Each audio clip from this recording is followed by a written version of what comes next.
Assalamualaikum warahmatullahi wabarakatuh. Untuk pertemuan selanjutnya, saya coba akan membahas tentang CVP, ya, Cost Volume Profit. Ya, di sini kita memahami analisisnya bagaimana, asumsi dasar, konsepnya, menganalisis margin kontribusinya atau keuntungan yang bisa berpengaruh terhadap perusahaan, ya, margin of safety, shutdown point, degree of operating leverage, dan aplikasi dalam CVP analisis. Nah, ini CVP analisis ini adalah suatu alat untuk menjawab berapa unit yang harus terjual untuk mencapai target laba perusahaan, ya. Apa pengaruh penurunan harga jual tiap unitnya terhadap laba? Kemudian penambahan mesin baru ini apakah akan meningkatkan laba, ya, misalnya untuk investasi. Dengan investasi mesin misalnya apakah bisa meningkatkan laba? Kemudian apakah dengan pemasaran yang tinggi dapat meningkatkan laba? Serta berapa lama dapat diperoleh dari laba itu dapat diperoleh dari produk yang baru. Nah, ini ada ilustrasi atau gambar daripada grafik atau kurva dari variable cost dan fixed cost. Bila mana total variable cost di sini adalah unit produce, ya, total unit yang diproduksi, dan di sini total cost yang dihasilkan, maka semakin tinggi unitnya, maka ini pasti semakin naik untuk variable cost. Kalau unit variable cost-nya, jadi yang dijadikan variable cost-nya per unit itu bagaimana? Seandainya unit ini produksi ini bertambah, unit per cost-nya akan tetap, ya, karena dia yang bervariabel adalah atau istilahnya yang dijadikan beraneka ragam atau memiliki macam jenis yang banyak itu hanya untuk variabel cost-nya saja. Jadi berapapun unit yang diproduksi, ya, maka variabel cost-nya itu pun tetap karena ini berdasarkan unit variabel cost. Jadi udah dipatok untuk misalnya maksimal cost-nya adalah 3.000 misalnya atau 3 juta, ya. Terserah mau memproduksi berapa nih, gitu ya. Kurang lebihnya seperti itu arti daripada grafik ini. Kemudian untuk fixed cost, ya, di sini semakin produksi total unitnya itu semakin bertambah, fixed cost-nya atau biayanya itu akan semakin tetap saja, ya. Di sini saja dia tidak menjadi naik. Namun untuk unit fixed cost-nya itu apabila tetap, ya, ini misalnya sudah misalnya unit cost-nya di sini misalnya ada 3 juta misalnya, ya.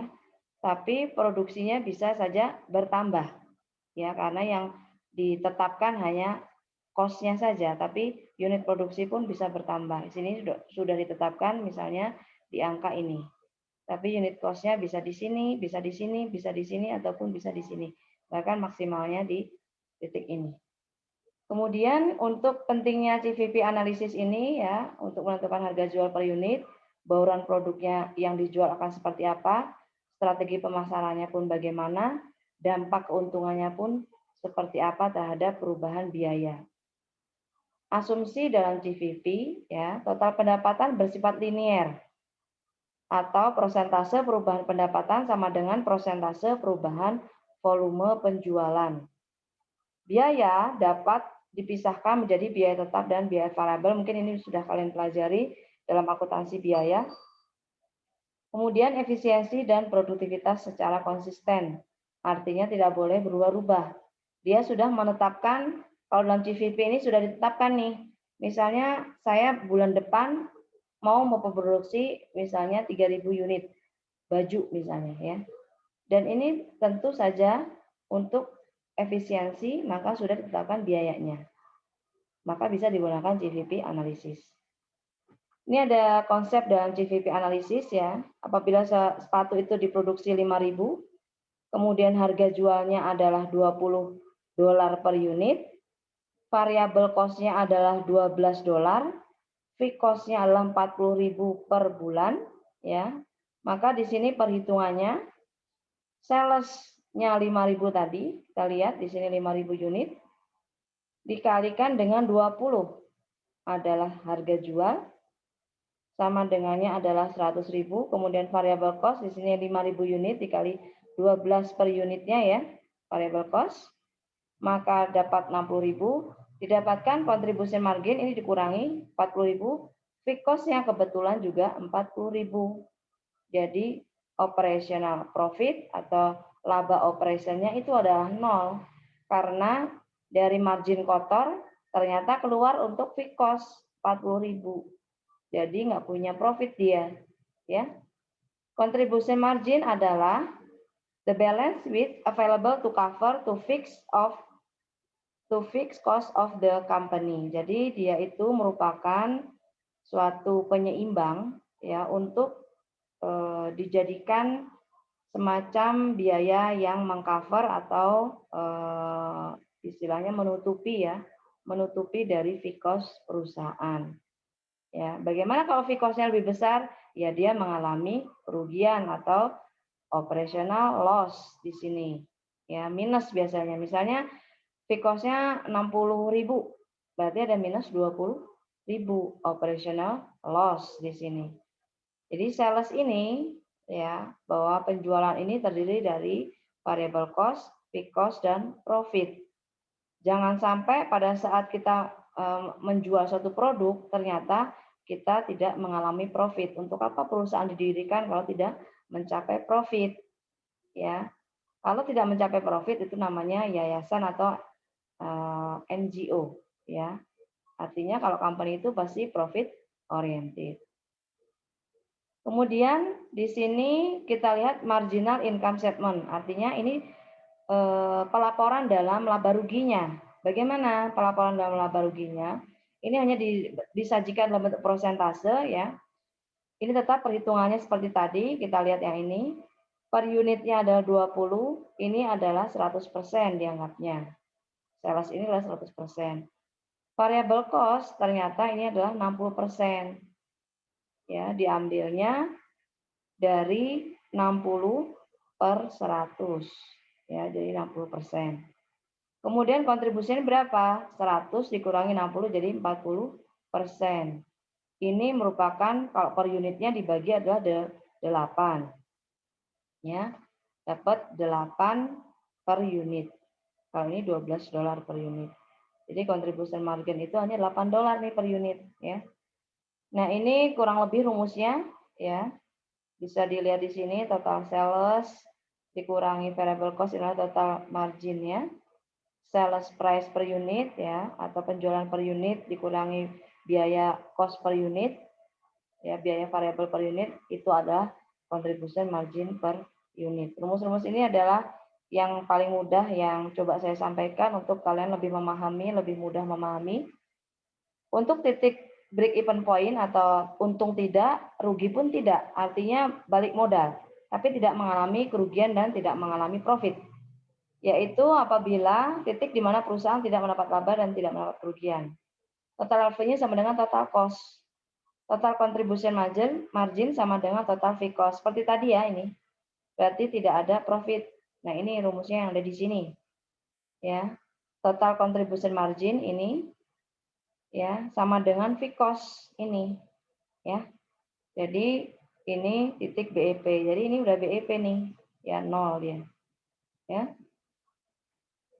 Kemudian di sini ada titik break even point ya. Di sini kita lihat contribution margin per unit ini adalah yang tadi dari mana sih dapat 8 ini? Nah, ini rumusnya. Ya. Yang tadi sales penjualan per unit dikurangi biaya variabel per unit ya, dikurangi dapatnya 8. Untuk BEP ya, BEP itu ada di titik mana sih? Di titik 5.000 unit. Caranya bagaimana? Nah, ini rumusnya. Nah, inilah tadi yang 5.000 unit tadi. Kita lihat dapatnya dari mana? Dari yang ini. Ya. Contribution margin CM ini ya. Per unit kali quantity. Ya, kemudian 8 Q.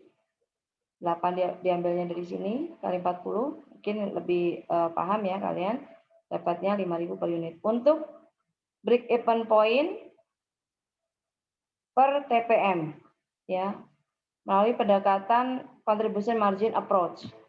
Kalau ini tadi melalui CM per unitnya. Kalau ini secara persentase. Bagaimana cara meraih persentase tadi? Yang ini ya.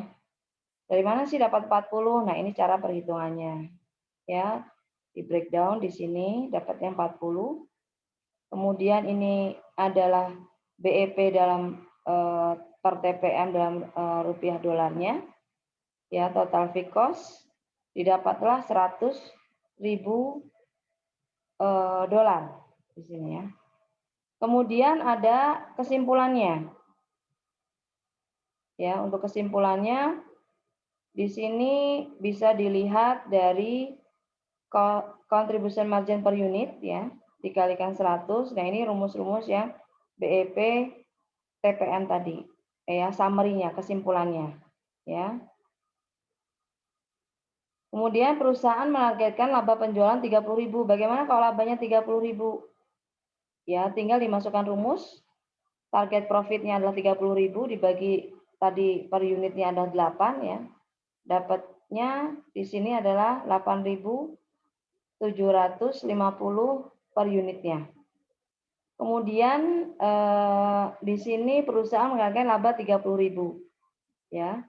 Kemudian berapa tingkat penjualan perusahaan ya. Artinya salesnya harus berapa nih kalau labanya 30.000. Berapa yang harus dijual di perusahaan? Di sini dapat 175. Kemudian bila mana perusahaan menaikkan biaya tetap 4.000, biayanya jadi naik. Apa yang terjadi? Ya. Total fixed cost jadi ditambah 40.000 tadi, ditambah 4.000 dibagi yang per unit adalah contribution marginnya 8 per unitnya. Jadi 5.500. Titik BEP-nya di titik mana nih? 110 dolar. Kemudian jika biaya variabel unit naik 12 ya. Ini contoh-contohnya ya. Menjadi 16 ya, berarti 20 dikurangi 16 artinya 4. CM per unitnya tadi 4 ya, ini dibagi 20 yang ini kali 100 dapatnya 20%. Nah, ini ilustrasi dalam CVP analisis. Ya, ini total biaya tetapnya bila berubah dan seterusnya. Oke. Ini untuk margin of safety ya. Di mana dia bisa dalam margin of safety. Dia amannya ada di keuntungan atau laba berapa? Ada di titik 60.000 ya.